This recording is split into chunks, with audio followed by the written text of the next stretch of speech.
Hello students, science की जो आपकी रेगुलर क्लास चल रही थी केमिस्ट्री की, उसमें हम लोग एलिमेंट्स के बारे में डिस्कशन कर रहे थे। और अब तक जितने भी फाइंड आउट एलिमेंट्स थे 118 एलिमेंट्स की खोज की जा चुकी है, जिसमें से आपके 98 एलिमेंट्स क्या नेचुरल हैं, बाकी सब आपके कृत्रिम तरीके से हैं। तो बहुत ही डेप्थ में हम लोग जो है एलिमेंट्स के बारे में चर्चा कर चुके और उनको क्लासिफिकेशन को लेकर के, उनके वर्गीकरण को लेकर के, उनको एक साथ कैसे स्टडी किया जाए और अध्ययन को आसान बनाने के लिए जितने भी एलिमेंट्स को क्लासिफाई करने के जितने भी मॉडल बताए गए, चाहे डोबेराइनर का त्रिक मॉडल रहा हो, चाहे न्यूलैंड्स का अष्टक नियम रहा हो, सारे कुछ आपके सामने डिस्कस किया गया। और हमने देखा था कि किस प्रकार से जो है मेंडलीव ने पीरियोडिक टेबल को एक नया कॉन्सेप्ट दिया और उन्हीं के बाद उनके जो शिष्य थे हेनरी मोजले साहब, जिन्होंने 1913 में मॉडर्न पीरियोडिक टेबल को रिप्रेजेंट किया, जिसका एक रफ स्ट्रक्चर हमने आपके सामने डिस्कस किया था। आज आइए उसी आवर्त सारणी के कुछ और भी चीज़ों को हम देखते हैं। तो जो हेनरी मोजले साहब ने 1913 में आवर्त सारणी दी थी, जो किस पर बेस्ड थी, एटॉमिक नंबर पर, परमाणु क्रमांक पर। तो उसमें देखिए आवर्त थे और वर्ग थे, है ना। आवर्तों की संख्या 7 ही था जो मेंडलीव में भी था, लेकिन वर्गों की संख्या इसमें क्या थी, ज़्यादा थी, 18 वर्ग थे, है ना।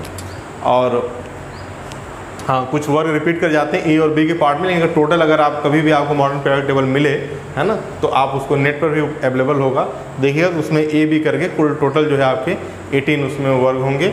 नीचे 2 लेंथनाइड और एक्टिनाइड की श्रेणियाँ अलग से बनी हुई होंगी।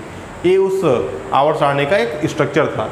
उस दिन हमने आपको खींच कर बताया भी, है ना, किस प्रकार से किस वर्ग में कौन कौन से समूह होते हैं, एक आवर्त में कितने एलिमेंट्स होते हैं, ये सब हम लोग डिस्कस कर चुके थे। अब आइए इसमें 2 चीज़ों में मतलब अपने चैप्टर को हम लोग बांट कर पढ़ते हैं। एक तो पहले हम देख लेते हैं कि जो पीरियड्स हैं उनकी क्या क्या उनका स्पेसिफिकेशन है, क्या उनकी क्वालिटी है, क्या विशेषताएं उसमें हैं। आवर्त का मतलब होता है कि जो क्षैतिज लाइन होती है, मतलब जब आप इस तरीके से मूव करते हैं तो क्या क्या चीज़ें चेंज होती हैं, ठीक है, इसी को हम कहते हैं आवर्त की विशेषताएँ। और जब आप टॉप टू बॉटम आते हैं, ऊपर से नीचे आते हैं, इसका मतलब होता है आप एक वर्ग में मूव कर रहे हैं, तब क्या क्या चीज़ें चेंज होती हैं। तो हम इसको 2 भाग में क्लासिफाइड कर लेते हैं, 2 पार्ट्स में डिवाइड कर लेते हैं। नंबर 1 आपका होगा, जो आज हमारा टॉपिक जो हम डिस्कस करेंगे वो क्या होगा, आवर्त की विशेषताएं। आवर्त की विशेषताएं।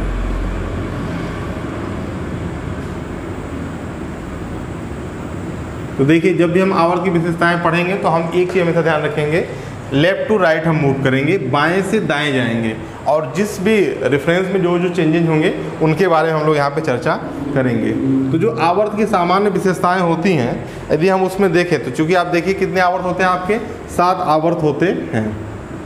जैसे पहला, सेकेंड, थर्ड, फोर्थ, फिफ्थ, 6 और 7, है ना।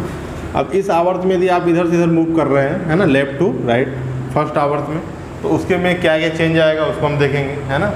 सेकेंड में तो उसमें क्या चेंज आएगा, तो जो फर्स्ट के लिए होगा वही सेकेंड के लिए भी होगा, ठीक। तो फाइनली आपको मूव किधर करना है, आवर्त में कई बार कन्फ्यूजन हो जाता है, क्योंकि आवर्त इस तरीके से होते हैं, लेकिन एक आवर्त हो गया, ये दूसरा आवर्त होगा। तो आवर्त की विशेषताएं है ना, तो इस आवर्त की क्या विशेषताएँ हैं, यानी पहले आवर्त में ही आपको चर्चा करनी है ना, यानी पहले सेकेंड में आप आ गए, ठीक है। तो इसमें होता क्या, देखिए, जब एक आवर्त में आप मूव करते हैं तो उसके गुणों में कुछ निश्चित परिवर्तन होता है। जैसे अगर मान लीजिए आप यहाँ पर हैं, है ना, पहले अगर हम बात करें पहले आवर्त की, तो यदि आप यहाँ से यहाँ मूव कर रहे हैं तो जो चेंज होगा वहीं दूसरे आवर्त में भी यहाँ से यहाँ मूव करने पर चेंज होगा, है ना। इसीलिए हम इसको एक तरह से क्लासिफाइड करके एक जनरलाइज वे में पढ़ लेते हैं, क्योंकि इसमें जो पैटर्न मिलता है वो क्या है, आपका सेम होता है, ठीक। तो आइए, तो निश्चित क्रमों में गुणों में जो परिवर्तन होता है क्या होता है, फिक्स होता है। तो सबसे पहला जो गुण है, तत्वों का परमाणु क्रमांक, है ना। पहला हेडिंग इसमें होगा आवर्त की विशेषताएं में, तत्वों का परमाणु क्रमांक।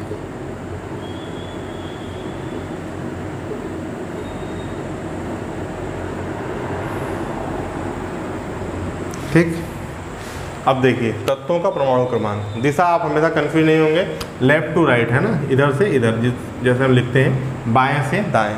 तो जब किसी आवर्त में, यानी पीरियोडिक टेबल के अंदर जब आप बाएं से दाएं जाते हैं तो एक एक स्थान के मूवमेंट पे आपको परमाणु क्रमांक में एक एक की वृद्धि मिलती है ना। यानी कि जब आप किसी भी एक आवर्त में जैसे जैसे आप आगे बढ़ेंगे तो उनका जो परमाणु क्रमांक होता है वो एक एक के अनुपात में बढ़ता चला जाता है। तो पहला पॉइंट आप लिख लेंगे, किसी भी आवर्त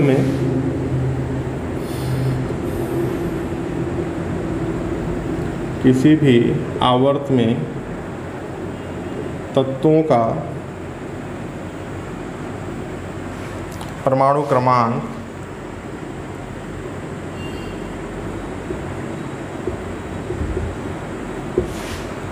बाएं से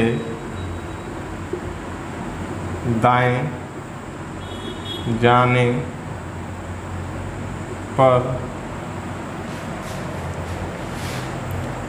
एक एक बढ़ता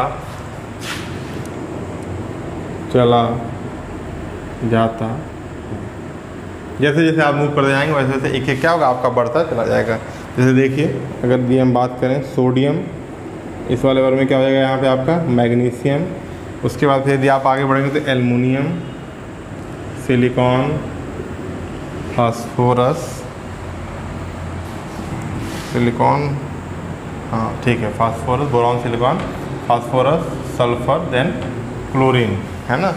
अब उसके बाद फिर लास्ट में आपका क्या होगा, आर्गन, है ना, इनर्ट गैस है। अब देखिए, यदि हम इनके परमाणु क्रमांक की बात करें तो सोडियम का देखिए कितना होता है 11, मैग्नीशियम का 12, एल्युमिनियम 13, 14, 15, 16, 17 और 18। तो इस तरीके से क्या होता है, एक एक की वृद्धि होती चली जाती है ना। ये इसका क्या है, एटॉमिक नंबर, परमाणु क्रमांक। तो ये एक विशेषता हो गई है ना कि परमाणु क्रमांक में जब आप आवर्त में चले जाते हैं, आगे बढ़ते हैं किसी एक आवर्त में, तो एक एक की वृद्धि होती चली जाती है। लेकिन किधर से किधर, बाएं से दाएं, है ना। देखिए अब यहीं से क्वेश्चन बन जाएगा, अगर पूरी जगह दाएं से बाएं जाने पर तो एक एक की कमी होगी, है ना। तो ये याद रखिएगा हमेशा, ये नहीं बस आग बंद के जो ऑब्जेक्टिव टाइप क्वेश्चन होते हैं तो वहाँ पर सब ट्विस्टिंग हो जाती है ना क्वेश्चन में। तो आपको ये ध्यान रखना होगा लेफ्ट टू राइट, जैसे आप लिखते हैं, जब हम लिखते हैं ना देवनागरी, जो हमारी लिपि है देवनागरी, तो हम क्या लेफ्ट टू राइट लिखते हैं, तो उसमें आपको बाएं से दाएं लिख रहे हैं तो उसी क्रम में आपको याद रखना है, बाएं से दाएं। यदि क्वेश्चन में दाएं से बाएं दिया तो वही चीज़ क्या हो जाएगा, उलट जाएगा, एक एक आपका घटता चला जाता है, ठीक है। तो इसको आप नोट कर लेंगे। अब आइए देखते हैं दूसरी प्रॉपर्टी जो है, संयोजी कोषों में इलेक्ट्रॉनों की संख्या। संयोजी कोषों में, कोष में लिख लेंगे, इलेक्ट्रॉनों की संख्या। तो numbers of electron in outer most orbit, ठीक है। बाह्यतम कोष जो होता है, number of electrons in outer most orbit, ठीक। बाह्यतम कक्षा में इलेक्ट्रॉनों की संख्या। तो देखिए जब हम लेफ्ट टू राइट मूव करते हैं तो बाह्यतम कोष में भी इलेक्ट्रॉनों की एक एक संख्या क्या होती, बढ़ती चली जाती है ना। आउटर मोस्ट ऑर्बिट में भी इलेक्ट्रॉनों की एक एक संख्या बढ़ती चली जाएगी। तो वही एग्जाम्पल यदि आप लें, जैसे सोडियम था आपका और लास्ट में क्या था, लास्ट वाला हम डायरेक्ट लिख लेते हैं आर्गन, है ना। अब यदि इनका आप जो है इलेक्ट्रॉनिक विन्यास लिखें तो देखिए सोडियम का कितना होता है परमाणु क्रमांक 11, तो ये हो जाता है बेटा 1s2, 2s2, 2p6, 3s1। तो बाहरी कक्षा कौन सी होगी, तीसरी, है ना। तीसरी कक्षा में कितने इलेक्ट्रॉन होंगे, एक, पहले के लिए। ऐसे ही एक एक बढ़ता चला जाएगा। अब यदि हम आर्गन का इलेक्ट्रॉनिक विन्यास लिखें तो देखिए 1s2, 2s2, 2p6, 3s2 and 3p6, है ना। आर्गन का जो परमाणु क्रमांक होता है कितना होता है, 18 होता है। 2 2 4 6 4 10 2 12 6 18। तो अब देखिए यहाँ पर बाह्यतम कक्षा कौन सी है, ये तीसरी वाली कक्षा है ना। 3s2, 3p6 ये बाहरी कक्षा है। इसमें इलेक्ट्रॉनों की संख्या कितनी है, 2 और 6 यानी कि 8, ठीक। अच्छा, इस 8 की संख्या को हम बोलते हैं जादुई, है ना, संख्या, या मैजिक नंबर बोलते हैं, मैजिक नंबर।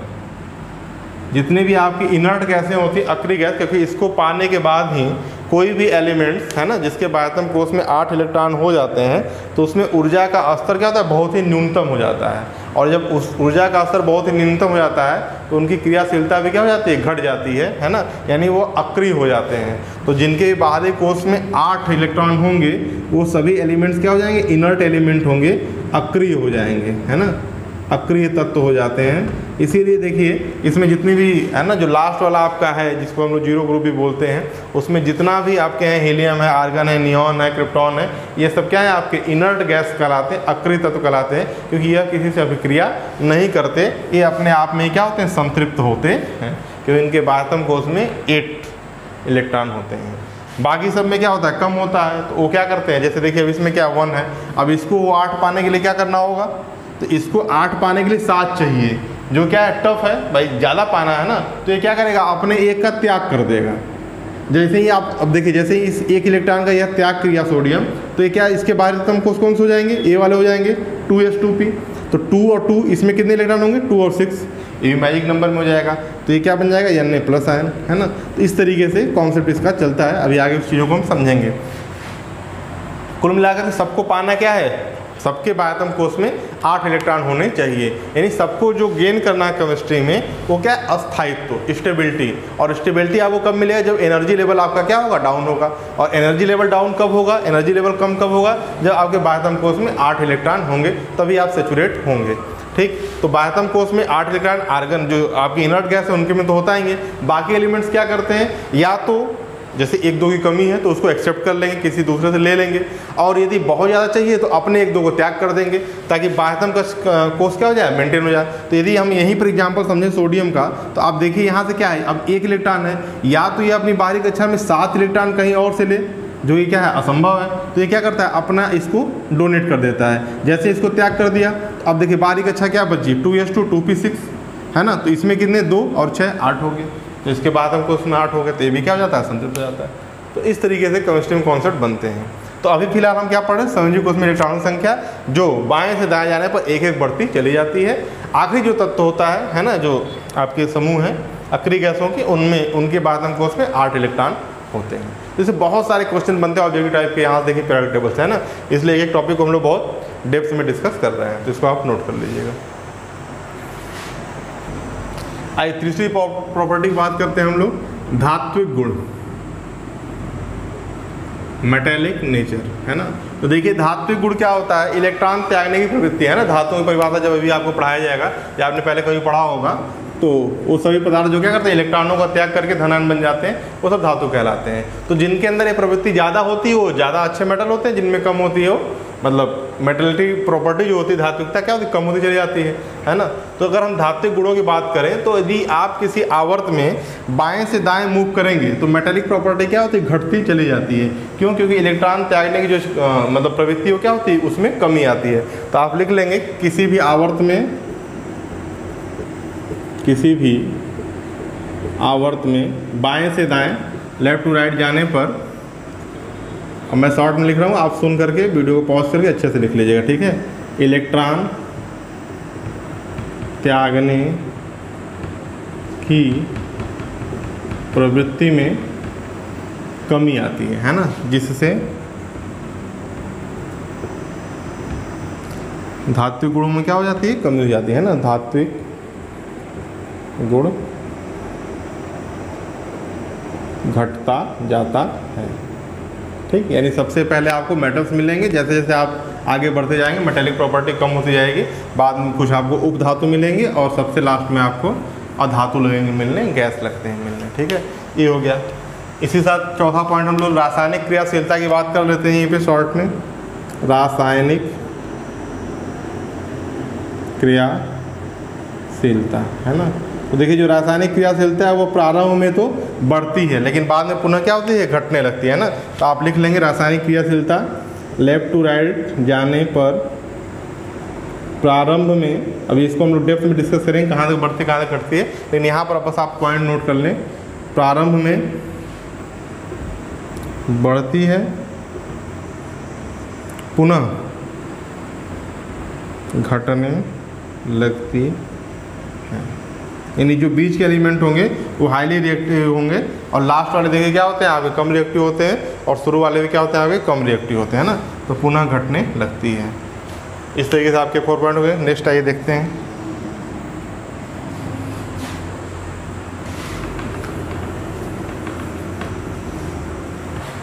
अब देखिए जो नेक्स्ट आपकी 5वीं प्रॉपर्टी आवर्त में वो क्या है, जब कोई तत्व क्या था ऑक्साइड बनाता है तो उसके प्रॉपर्टी होते या तो क्या होगा आपका एसिडिक होगा या तो बेसिक होगा, मतलब या तो एसिड होगा या तो बेस होगा, तो उसके अम्लीय और क्षारीय जो गुण होते हैं उनमें क्या प्रभाव पड़ता है ना।